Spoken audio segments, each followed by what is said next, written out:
आज के लिए योग वशिष्ठ का सूत्र हम लेते हैं। सूत्र कहता है, like an empty vessel in space, the knower of truth is empty both within and without, while at the same time he is full within and without, like a vessel immersed in the ocean. सूत्र कहता है कि जो सत्य को जानने वाला है वो इस अनंत आकाश में एक खाली बर्तन की तरह होता है, भीतर भी खाली और बाहर भी खाली, और साथ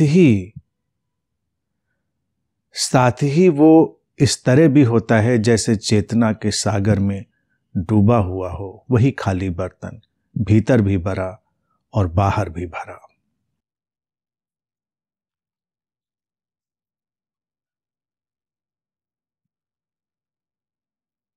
जीवन के जितने भी गहरे सत्य होते हैं वो विरोधाभासी ही होते हैं। उनको वैसे ही कहा जाता है और वैसे ही कहा जा सकना संभव भी है, क्योंकि वन डायमेंशनल कोई चीज नहीं होती कि एकदम से एक डायमेंशनल है और उसको हम कह दें। तो यहां पर जीवन की दो विराट संभावनाओं की ओर सूत्र इशारा करता है। एक संभावना खालीपन की, एक संभावना भराव की। दोनों का आपस में रिश्ता भी है और दोनों एक दूसरे पर अंतर्निर्भर भी हैं। सत्य को जानने वाला मुख्यतः जो सूत्र कहता है वो बात समझने की है कि वो एक एम्प्टी वेसल की तरह, खाली बर्तन की तरह हो जाता है। ये बात महत्वपूर्ण है। खाली भीतर भी और खाली बाहर भी। उसके अंदर अब कुछ भरा हुआ नहीं है, और जो बर्तन खाली है भीतर भी और बाहर भी, चेतना के आसमान में, वही बर्तन जब चेतना के सागर में प्रवेश करता है तो भीतर भी भरा जाता है और बाहर भी भरा जाता है। आध्यात्म की जितनी भी यात्रा है, साधना की जितनी भी यात्रा है, अगर उसको बिल्कुल संक्षिप्त में, अति संक्षिप्त में कहा जाए तो वो है खाली होने की कला, आर्ट ऑफ एम्प्टीनेस। लेकिन आमतौर से ऐसा नहीं दिखाई देता। आमतौर से ऐसा दिखाई देता है कि धर्म और साधना से लोगों ने जो तात्पर्य समझा है वो यही है कि भरो, बाहर के ज्ञान से, सूचनाओं से, क्रियाओं से, प्रक्रियाओं से, लक्ष्यों से, धारणाओं से, मान्यताओं से, विश्वासों से भरते चले जाओ।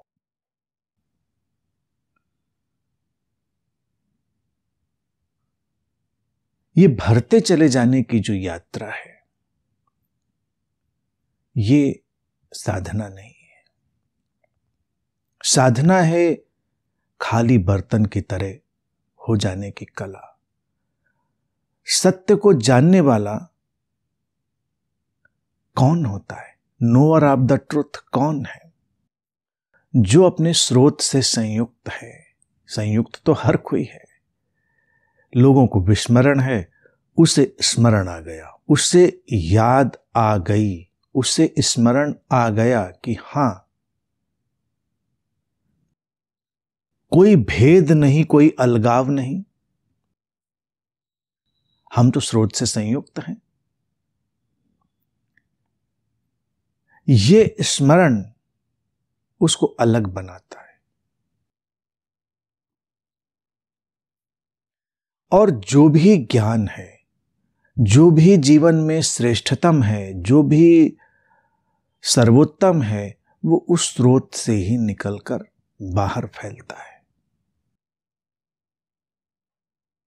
जीवन में जिन लोगों ने भी कुछ भी श्रेष्ठ सर्वोत्तम जीवन में प्रकट किया है ऐसा मत कहें, प्रकट किया है यानी उनके माध्यम से प्रकट हुआ है। तो ऐसा नहीं है कि वो उनके सीखे हुए ज्ञान के माध्यम से आया है, वो स्टफ्ड जो उन्होंने नॉलेज किया था अपने भीतर उससे आया है।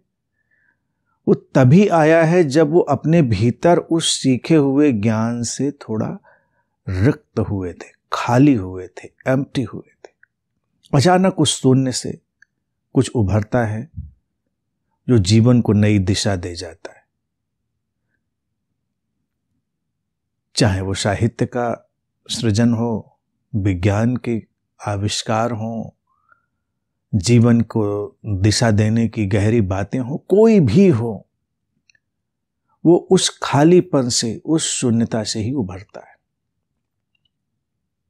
तो इस बात को तो एक तो हमेशा ध्यान रख लेना है एक साधक को कि साधना को भरने की कोई योजना नहीं बनानी है। आमतौर से यही लोग कर रहे हैं, किताबें पढ़ रहे हैं, ज्ञान सीख रहे हैं और बस भरते चले जा रहे हैं। इस भराव का अंत तो कहीं नहीं होता। हम शब्द सीख लेते हैं, हम बहुत सारे कंसेप्ट सीख लेते हैं और हम भर जाते हैं। जीवन में अध्यात्म की गहराई में भी वही लोग प्रवेश करते हैं जो खाली हैं, और जो इस तरह से भरे हुए हैं वो नहीं प्रवेश कर पाते। इसीलिए हमेशा कहा गया जो तथाकथित ज्ञानी है, जो सो कॉल्ड ज्ञानी है, वही चूक जाता है, वही रुक जाता है।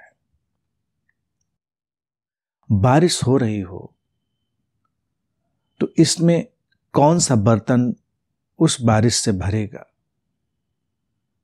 एक वो बर्तन यानी घड़ा, हम कल्पना करें घड़ा हमने रखा बारिश में, पहले से ही उसमें कुछ भरा हुआ है, तो बारिश की बूंदें गिरेंगी, कुछ गीलापन आएगा, लेकिन घड़ा नहीं भरेगा, उसमें वो पानी नहीं भरेगा, क्योंकि पहले से ही उसमें कुछ भरा जा चुका है।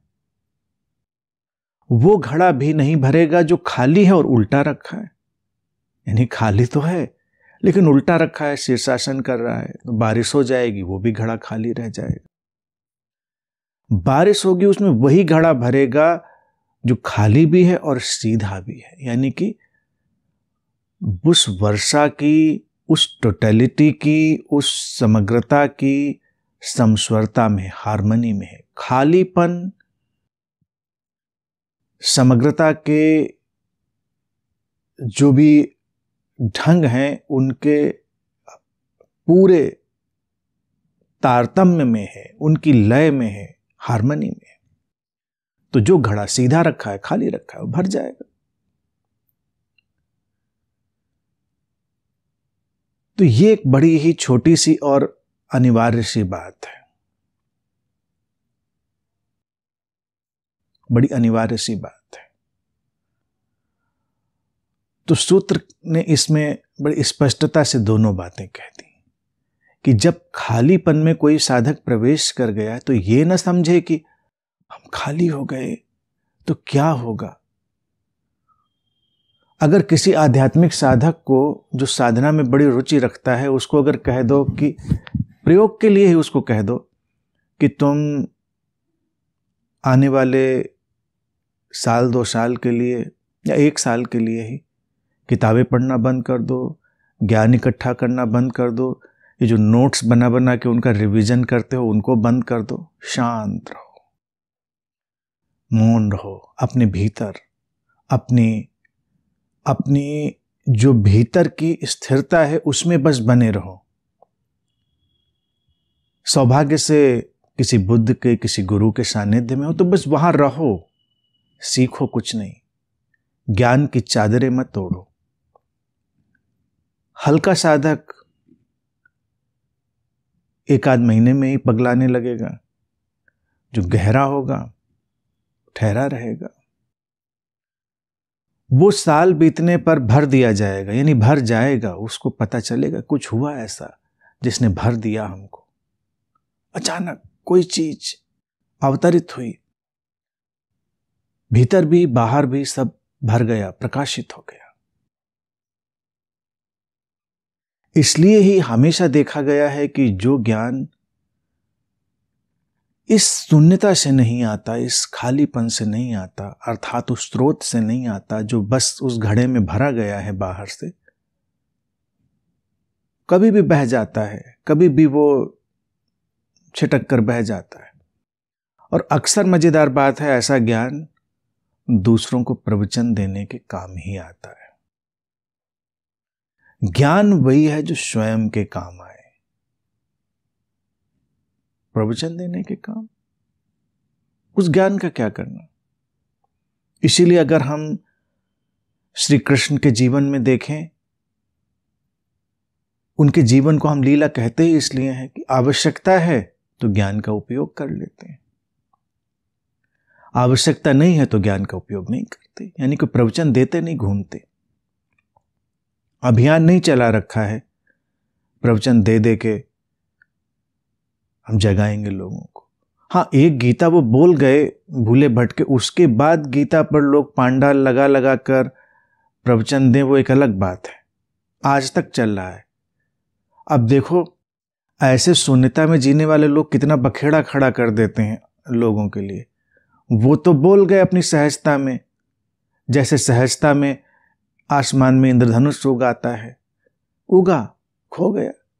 अब इंद्रधनुष पे जो फोटो क्लिक कर रहे थे वो उनको डेवलप करा करा कर, उनके और मास्टरपीस बना बना कर जीवन पर्यंत उनको सजाते रह सकते हैं, लेकिन इंद्रधनुष आया, खिला, खो गया।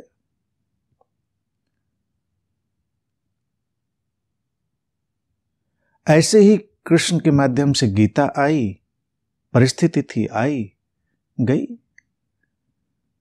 फिर उन्होंने कोई कैंप लगाकर गीता का विश्लेषण नहीं किया, जरूरत भी नहीं, आई गई, जाने दो, खत्म बात। शून्यता से जो चीज आ रही है वो अबाध है। इसीलिए सूत्र कहता है कि वो बर्तन ऐसा भी है जैसे सागर में डूबा हो। अब जब सागर में डूब गया खाली बर्तन तो क्या है, उसके बाहर भी सागर है, उसके भीतर भी सागर है, सागर ही सागर है।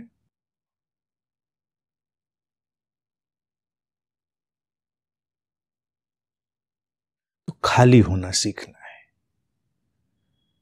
एम्प्टीनेस सीखनी है, भरने से नहीं, अपनी धारणाओं के रिवीजन में नहीं पड़ना है। जीवन इसी सहजता का और इसी सत्य की यात्रा का नाम है, जहां पर हम उस रिक्तता, उस खालीपन, उस एम्प्टीनेस में चले जाते हैं, खाली बर्तन जैसे हो जाते हैं। हम खाली नहीं होते तो ना हम प्रेम में जा पाते हैं, ना प्रसन्नता में जा पाते हैं, ना शांति में जा पाते, क्योंकि सब कुछ पहले से ही कुछ ना कुछ बना बनाया ढांचा है। हमेशा कोई ना कोई ढांचा तो बना है, तो वो रोक देगा बीच में, रुकना नहीं है। जब कोई ढांचा नहीं होगा, पहले से ही कोई सामान नहीं होगा, तो हम उस रहस्यमयता और उस व्यापकता और उस अतुलनीय अनूठेपन का साक्षात्कार करेंगे जो प्रेम में, शांति में होता है। नित्य नवीन, प्रति क्षण कुछ अलौकिक। ये नहीं कि हम के हाँ जानते कहेंगे शांति का स्वाद लिया, हाँ लिया बहुत बार। अब शांति कोई गोलगप्पा तो है नहीं कि, हालांकि गोलगप्पे का भी जो स्वाद है और उसका जो पानी लोग बनाते हैं वो अलग अलग बनता रहता, रोज एक जैसा नहीं बना पाते। बड़े कुशल कलाकार हैं, वो भी नहीं बना पाते। शांति, प्रसन्नता, प्रेम, समस्वरता कोई गोलगप्पा नहीं है। जैसे कोई नाम ले, हाँ जानते पता है हमको, नहीं पता है हमको। वो जो स्वाद था वो था, अभी जो स्वाद है ये बिल्कुल अलग है, नया है। इसीलिए वो शाश्वत है, इसीलिए वो चिरंतन है। ये अभी इस क्षण में उभरेगा, हम नहीं जानते। और ये हमारी तत्परता, ये हमारा खुलापन और ये हमारा खालीपन, यही हमारे भीतर उस अदृश्य रहस्य को उतारने में सहायता देता है। इसीलिए शांति का एक बार संस्पर्श हो किसी के जीवन में, एक बार प्रेम का संस्पर्श हो किसी के जीवन में, उसमें नित नवीन घटनाक्रम जुड़ता जाता है, पुराना नहीं होता। जो खाली बर्तन सागर में पड़ा है उसमें भी पानी कभी पुराना नहीं होता, लहरा रहा है वो पानी इधर से उधर, उसमें प्रतिक्षण एक नवीनता है, और वो नवीनता ही शाश्वतता है, वही उसका सौंदर्य है, वही उसका रहस्य भी है। तो इसलिए एक साधक की यात्रा है खाली होने की यात्रा, जर्नी ऑफ एम्प्टीनेस, और जो उसे कला सीखनी है वो है खाली होने की कला, आर्ट ऑफ एम्प्टीनेस। इतनी बात समझ ली, फिर कुछ और समझने को लिए नहीं है। कोई सिद्धांत पकड़ाए, कोई चीज पकड़ाए, हमको स्टफ करने की कोशिश करे, हम सब इनकार कर सकते हैं। धर्मगुरु, संप्रदाय, कल्टिस्ट अप्रोच, ये जितने लोग हैं, जितनी व्यवस्थाएं हैं, ये उस खाली बर्तन को ठूंस कर भरने में लगे रहते हैं, क्योंकि इनको उस बर्तन का कुछ अलग उपयोग करना है। लेकिन मनुष्य का शरीर मन बना है उस शाश्वत खालीपन में प्रवेश कर जाने के लिए। धारणाएं, मत और ज्ञान केवल उपयोग करने की वस्तुएं हैं उस स्रोत में प्रवेश कर जाने के लिए, उस खालीपन में प्रवेश कर जाने के लिए। बाकी सब बेमानी। तो योग वशिष्ठ में इतने सुंदर ढंग से ये बात कही। इसीलिए जब भारतीय दर्शन को देखें तो उसमें ना कोई कट्टरता है, ना कोई कल्ट है। ऐसी बातों पर कोई मजहब, कोई पंथ खड़ा होता है? नहीं खड़ा होता। ये तो एक खुले आसमान जैसी बातें हैं। और यही बात फिर आज के संदर्भ में देख लें, योग वशिष्ठ के इस सूत्र में जो बात कही उसी को आज के संदर्भ में देखें, जैन दर्शन में भी वो उसी तरह से सामने रखी गई है। Emptiness of fullness and fullness of emptiness, जो जैन के ढंग है कहने के पैराडॉक्सिकल, उसमें वही कहते हैं पूर्णता का भराव, खालीपन की पूर्णता और पूर्णता का खालीपन। जो एम्प्टी है वो फुल है, जो फुल है वो भी एम्प्टी है। ये जैन का वे है। योग वशिष्ठ का भी यही सूत्र का यही कहने का एग्जैक्टली सेम है। तो हम क्या कहें कि जैन ने योग वशिष्ठ से कुछ लिया है या योग वशिष्ठ और जैन में कोई ब्रिज है? हो सकता है वो जानते भी ना हो एक दूसरे को, लेकिन ब्रिज यही है कि जो जानता है वो यही जानता है, और क्या जानेगा, और क्या जानेगा। जानने के लिए तो जो शाश्वत सत्य है वो एक ही है दुनिया में, कोई भी जाने, एक ही जानेगा। जहां कहीं सत्य अलग अलग जाने जाएं, जहां कहीं धारणाएं अलग अलग हों, वहीं पर सतर्क हो जाने की जरूरत है। इसका मतलब खाली बर्तन को भरने का कोई आयोजन है तो उसमें मंतव्य होंगे तो उसमें शोषण होगा, और फिर जीवन यूं ही व्यर्थ होगा। तो इसलिए सतर्क होकर चलें, खाली हो, अपने भीतर के खालीपन में बने रहें। और वही ध्यान भी है। ध्यान का अर्थ भी नहीं है कि विधियों से, क्रियाओं से अपने को ठूंस कर भर लो। हर विधि, हर क्रिया, हर व्यवस्था से अपने को खाली कर दो, अपने भीतर के उस शून्यता में ठहर जाओ। बस वही शाश्वत ध्यान हो गया, इटर्नल मेडिटेशन और प्योरेस्ट फॉर्म ऑफ मेडिटेशन।